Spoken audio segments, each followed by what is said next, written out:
Hello, everyone. This is Gilgamesh, and welcome to chapter 8 of Isaiah. This is part 2. We're talking about the third wonderful child.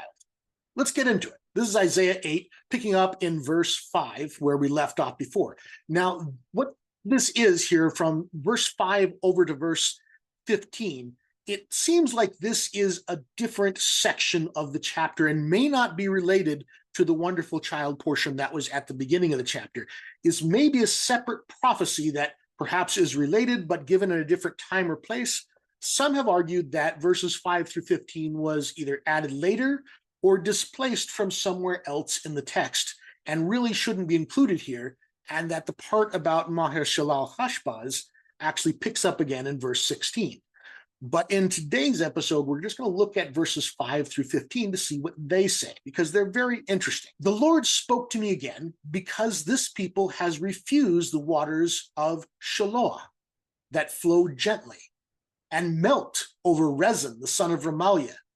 Therefore, behold, the Master Lord is bringing up against them the waters of the river, many and mighty, the king of Assyria and all his glory, and it will rise over all its channels and go over all its banks and will sweep on into Judah, and it will overflow and pass on, reaching even to the neck, and its outstretched wings will fill the breadth of your land, O Emmanuel.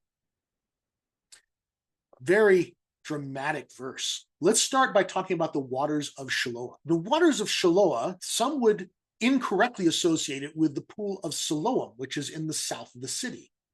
The word Siloam, one would expect to come from the same root as shalom, meaning peace. Perhaps this might even be influenced by the city Jerusalem itself, which seems to include this shalom part into the name of the city. However, shalom and the modern Arabic Silwan are believed to be a corruption of this word Shiloh, which comes from not S-H-L-M,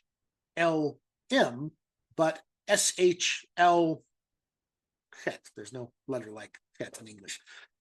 But this word, shalach, means to send forth, and it's a logical name for an artisan spring. Now, remember, there are no rivers in Jerusalem. This spring is usually called the Gihon, which supplies the water to the city. Now, what causes confusion is that the waters of the spring seem to have a second name of Shiloh, and it was sent through a system of channels and tunnels that we're still discovering. From this, we get the southern or lower pool with the slightly corrupted name Siloam, that is filled by currently Hezekiah's tunnel, which at the time this verse is given has not yet been built. But we also get Hezekiah's tunnel itself is sometimes called the Siloam Tunnel. There was additionally a man-made water flow called Channel 2 that is now called the Siloam Channel, that went south outside the eastern walls to provide irrigation to the Kidron Valley. It was recently discovered that it may have also fed this same Siloam pool that Hezekiah's tunnel now feeds in the southern end of the city. Now, if you're interested in this, I did do a video earlier about this where I showed some maps and stuff that showed how it runs.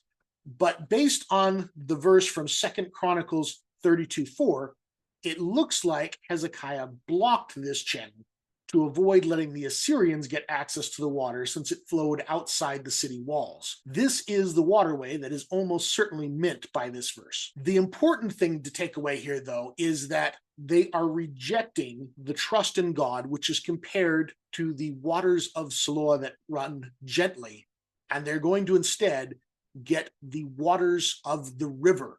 And the river here is a reference to the mighty Euphrates River from Assyria, which is at the home of the Assyrian Empire. They are rejecting their God, who is compared to a little stream that hurries down the hill. It's small, I know, but wherever it goes, the fields grow greener still. And instead, they're getting this mighty Euphrates that's going to come up to their very necks.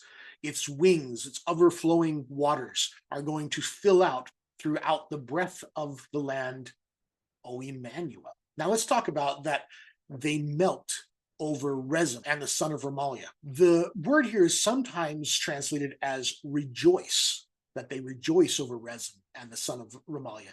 The fact is, the Hebrew syntax at this point is rather suspect. This single Hebrew word literally means and rejoicing of, and people have proposed different ways to amend it to make sense out of it, because that doesn't really totally make sense here. From one of the notes in Net Bible, it says here, the precise meaning of verse 6 has been debated.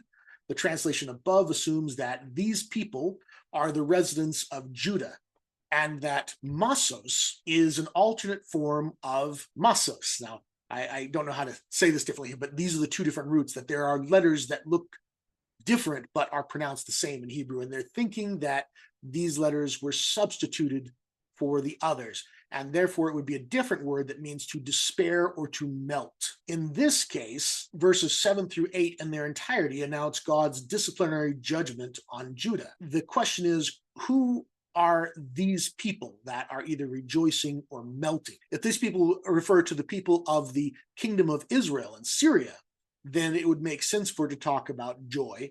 If it is talking about the Judahites, then it makes much more sense for it to be talking about that they melt before them. And the idea of melting, I think, goes well with the idea of waters flowing. And so I think that's a better reading of this, but the Hebrew is difficult here, and there are choices to make in your translation. So they refuse the waters of Shiloah that flow gently, and they melt before Rezin and the son of Remaliah. And so because of that rejection of the Lord's protection, they're going to get the mighty waters of the river flowing through their land. Now, this last part here, with its outspread wings will fill the breadth of your land, O Emmanuel. The Septuagint actually has a fairly different reading for that verse. It says that he will take away from Judah every man who shall be able to lift up his head, and everyone who is able to accomplish anything, and his camp shall fill the breadth of thy land. Oh, God be with us. Basically what it's doing is it's using less of a metaphor in the Septuagint, and I think the Septuagint is just a more explicit reading of that this is an invading army. I think the metaphor really works better here. Now, this word outspread actually only occurs here, and so that's a little bit of an uncertain word as well. But the idea here is that the imagery of water overflowing its banks, coming up even to the very neck of the people, you can see them struggling to keep their heads above water as this fills their land.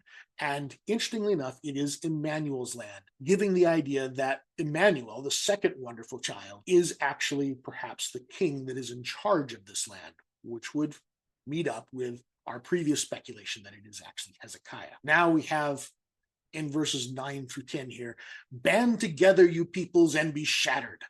Give ear, all you far countries. Strap on your armor and be shattered. Strap on your armor and be shattered. Take counsel together, but it will come to nothing. Speak a word, but it will not stand.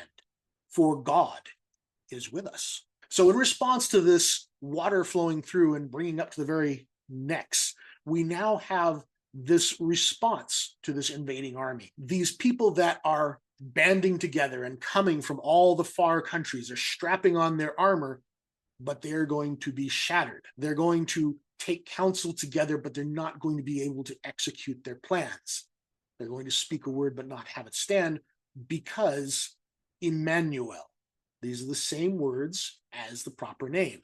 So again, this verse is about Emmanuel and his standing against this flooding army coming into his land. So it is Emmanuel's land, and he is going to be the one who will turn back this flooding army. Verse 11 through 13, for the Lord spoke thus to me with his strong hand upon me, and warned me not to walk in the way of this people, saying, do not call conspiracy all that this people calls conspiracy, and do not fear what they fear, nor be in dread.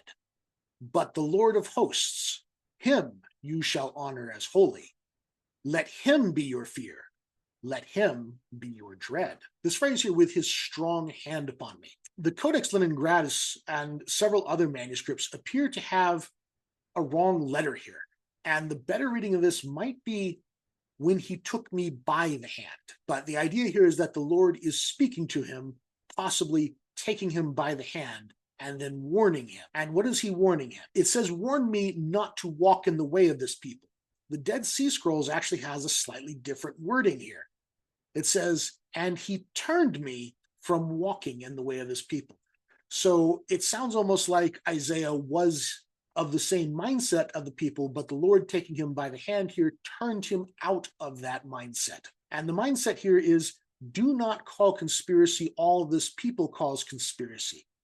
Do not fear what they fear. There's a lot of thoughts as to what this conspiracy could be. One of the thoughts here is that a conspiracy can also mean an alliance of some kind, and he may be actually opposing the idea of making an alliance with Egypt to fight these enemies from the north. This is possibly saying don't do that, but he's definitely saying don't be afraid of them. And we also know from our previous chapter that there was some type of a coup that was planned here to put in a new king that was not part of the royal line of David. It is possible that this conspiracy refers to some plan involving that Isaiah was not to get involved in. We don't really know. But we do know that he is the sanctified the Lord of hosts, that he is to have him be the thing that he fears. And so this is interesting. Now, this is actually given in a second person plural, not a second person singular.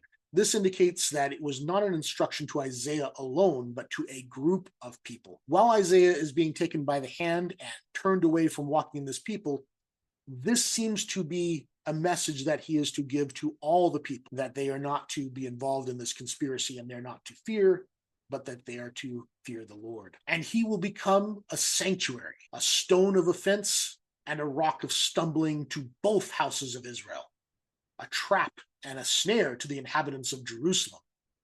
And many shall stumble on it, they shall fall and be broken, they shall be snared and be taken. So we have here that he will become a sanctuary. Now, this is the same word that we translated as holy in the last verse, that the Lord was to be holy, and here we have that the Lord will become a sanctuary, a place of holiness that is set apart. Now, the two houses of Israel, that is both the northern and the southern kingdom of Judah, so both the kingdom of Israel and the kingdom of Judah, that's meant here.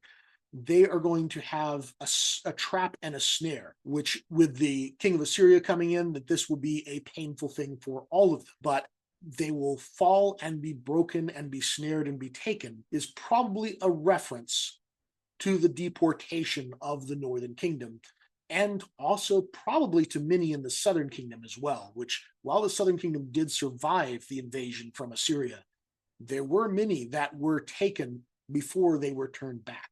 And so this is going to be a dire time for both of them. And it's going to be a test for Emmanuel and his kingdom. So if you want to find out what happens to this, and perhaps to discuss more of the third wonderful child, Maher-shalal-Hash-Baz, join us in the next one. Thanks for joining us, and we hope that you will like and subscribe. If you found this episode useful, please join us on the next one. I've tried a few new things with these episodes to change up the formatting a bit. Let me know if you like it in the comments, and we'll see you next time.